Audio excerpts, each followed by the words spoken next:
G'day guys, welcome to Rumble's Fish Room, first day back. Exciting. I don't know whether I'm going to post this today, which is Sunday, or Monday. If I'm posting it Monday, don't stress, there will also be a Patreon video up on the same day. If I'm posting it Sunday, your video will be up tomorrow.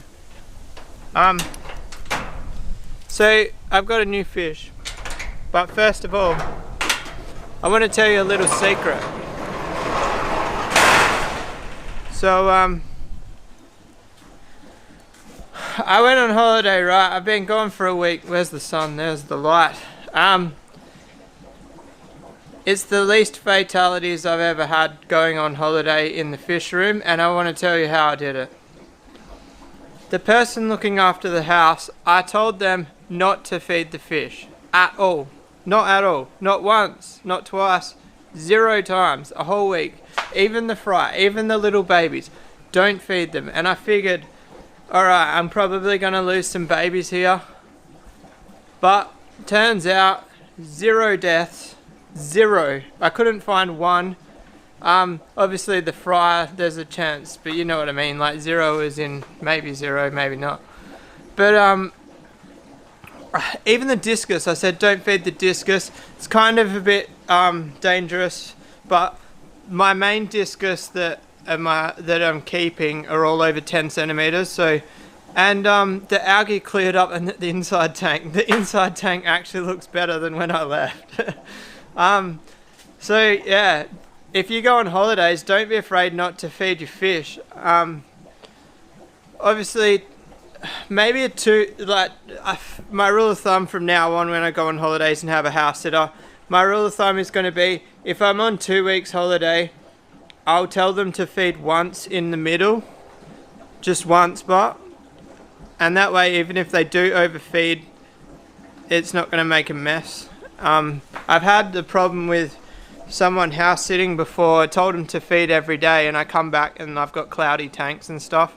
Because I actually feed way lighter than anybody would actually expect, except for the fry. The fry is the exception to that rule. But anyway, we've got a new fish. Let's check it out.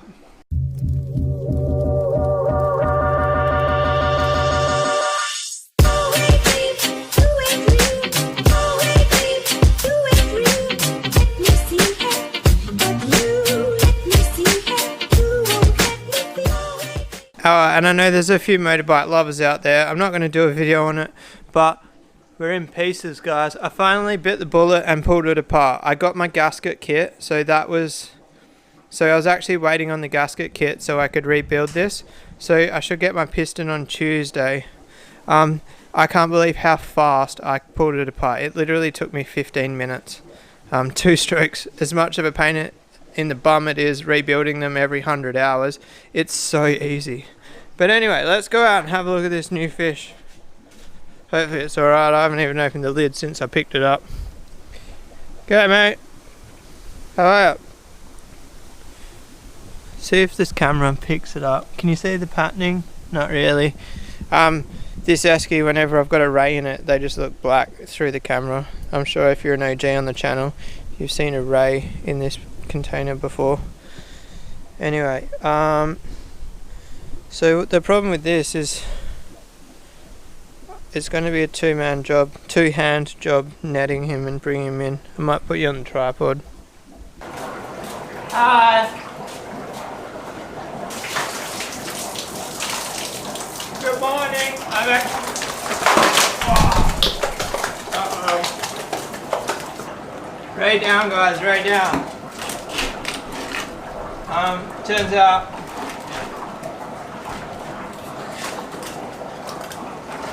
.55 centimeter ray, strong enough to flap out of a basket when I try to show you. Not gonna lie guys, that was ridiculously stressful. At one point in a vlogger's life you have to decide whether to press record or try to save the fish. And as you guys just noticed, I chose press record then save the fish. Oh. Definitely was trying to get the Kodak moment there and show you guys the ray, and obviously when you lean a tub to the side, fish comes flying out. She's hiding at the moment, but I'll show you her once she comes back out, so you know that she's alright. I've actually had a ray on the ground completely dry, and I put it back in the water. I came in here once and it was on the ground before I walked in, and I put it back in the water and it actually survived.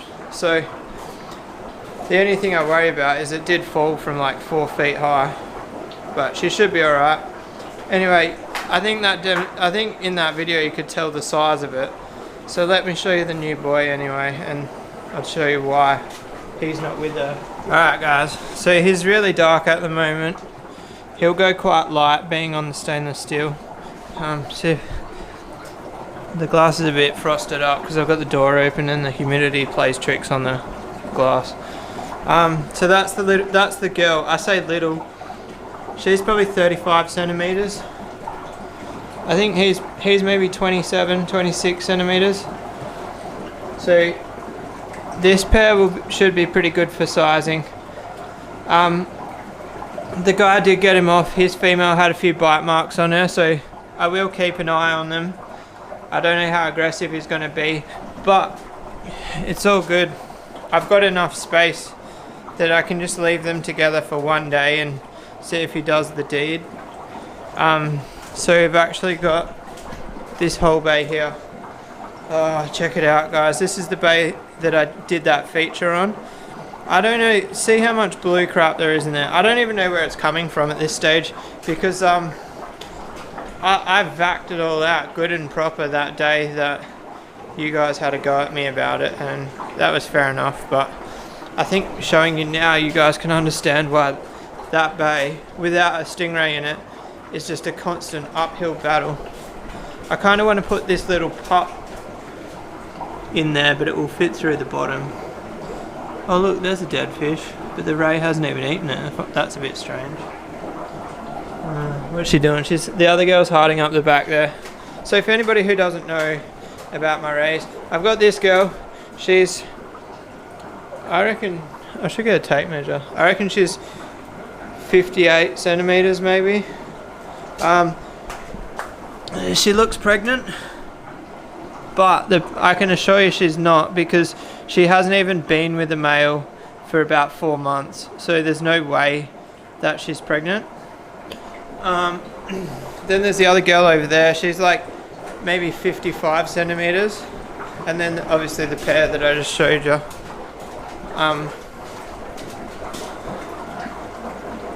So he's like a mantilla pattern, but it's quite a bizarre pattern.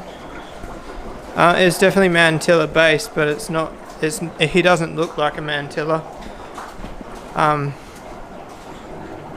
then this one here, my little pup. It looks it's mum and dad. That's the mum over there actually. They do have slight Leo in them. Both very, very low amount of Leo. But I think that's a pretty strong throwback of Leo, because it's definitely one of the brighter rays I've bred, and it's definitely brighter than the parents. Oh look, she almost flew out the top then. She wants out. I kind of want to put her down over here somewhere, but I'm worried she won't get food. The Pellini are fighting. Standard Pellini behaviour. I might have to even separate them.